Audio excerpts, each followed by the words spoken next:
Я никогда не забуду тот день. День, когда на земле моей родины была пролита кровь моего народа. Но я клянусь, мы вернемся. Я обещаю, мы обязательно вернемся.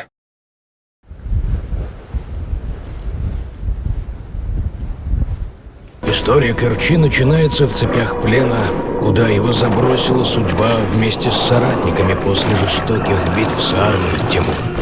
Рожденный в знатном аланском роду, с детства обученный искусству войны, Керчанин смирился с участью раба. И он совершил дерзкий побег из плена, присоединившись к восстаниям против империи Тимура. Но Керча был не одинок.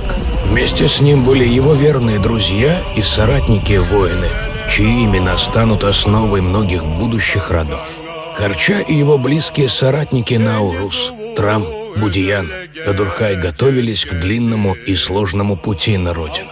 Они знали, что путь домой, к склонам Эльбруса, будет долгим и полным испытаний. Как только они набрались сил, они вышли в путь. Путь, который может занять до года времени, но это не пугало их.